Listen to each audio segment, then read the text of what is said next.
दोस्तों, आज की ये कहानी कर्म के फल से संबंधित है। इस कहानी के माध्यम से हम जानते हैं कि कर्म करने से, कर्म से कैसे हमारे भाग्य बदल जाते हैं। आइए सुनते हैं आज की कहानी। प्रकृत ऋषि का रोज का नियम था कि वह नगर से दूर जंगलों में स्थित शिव मंदिर में भगवान शिव की पूजा में लीन रहते थे। कई वर्षों से यह उनका अखंड नियम था। उसी जंगल में एक नास्तिक डाकू अस्थिमाल का भी डेरा था।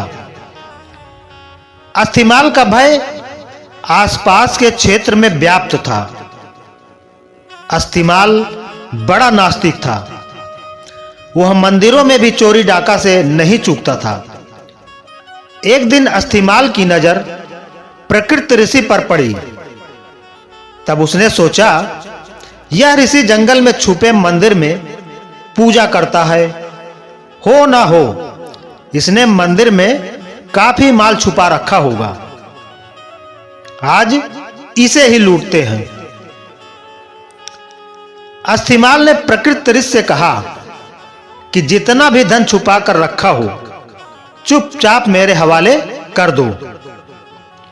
ऋषि उसे देखकर तनिक भी विचलित हुए बिना बोले, कैसा धन? मैं तो यहां बिना किसी लोभ के पूजा करने को चला आता हूं। डाकू को उनकी बातों पर विश्वास नहीं हुआ। उसने क्रोध में ऋषि प्रकृत को जोर से धक्का मारा। ऋषि ठोकर खाकर शिवलिंग के पास जाकर गिरे और उनका सिर फट गया।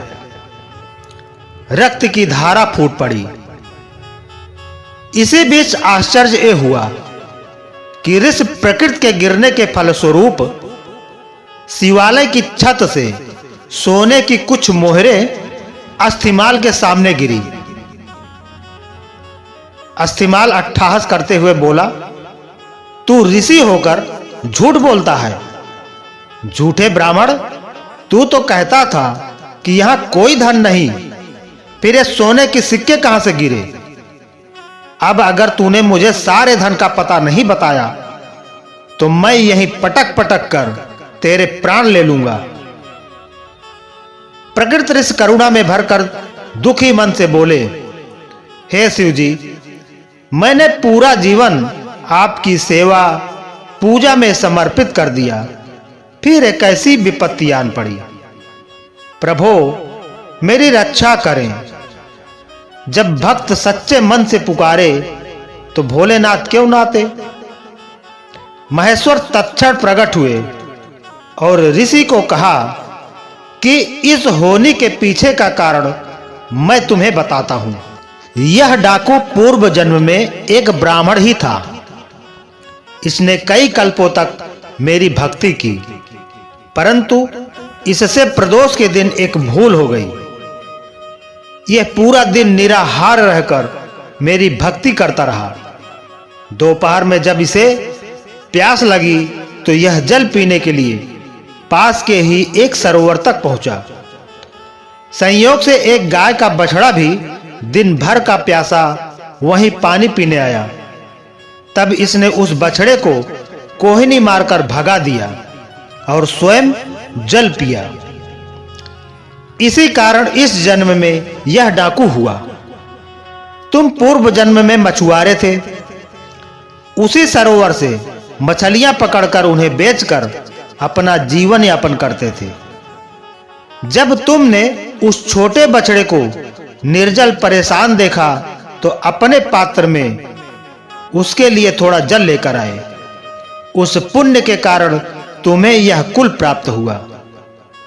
पिछले जन्मों के पुण्यों के कारण इसका आज राज तिलक होने वाला था, पर इसने इस जन्म में डाकू होते हुए न जाने कितने निरपराध लोगों को मारा व देवालयों में चोरियां की। इस कारण इसके पुण्य सीमित हो गए और इसे सिर्फ एक कुछ मुद्राएं ही मिल पाई। तुमने पिछले जन्म में अनगिनत मत्स्यों का आखेट किया, जिसके कारण आज का दिन तुम्हारी मृत्यु के लिए तय था। पर इस जन्म में तुम्हारे संचित पुण्यों के कारण तुम्हें मृत्यु स्पर्श नहीं कर पाई और सिर्फ ये घाव देकर लौट गई। ईश्वर वह नहीं करते जो हमें अच्छा लगता है, ईश्वर तो वह करते हैं जो हमारे लिए सचमुच अच्छा है। यदि आपके अच्छे कार्यों के परिणाम स्वरूप भी आपको कोई कष्ट प्राप्त हो रहा है तो समझिए कि इस तरह ईश्वर ने आपके बड़े कष्ट हर लिए। हमारी दृष्टि सीमित है, परंतु ईश्वर तो लोक परलोक सब देखते हैं, सबका हिसाब रखते हैं। हमारा वर्तमान, भूत और भविष्य सभी को जोड़कर हमें वही प्रदान करते हैं जो हमारे लिए उचित होता है। तो आज की कहानी बस यहीं तक। तो आपको कहानी अच्छी लगी हो तो वीडियो को एक लाइक करके शेयर करें और इसी तरह की कहानी सुनने के लिए हमारे चैनल को सब्सक्राइब कर लें। धन्यवाद।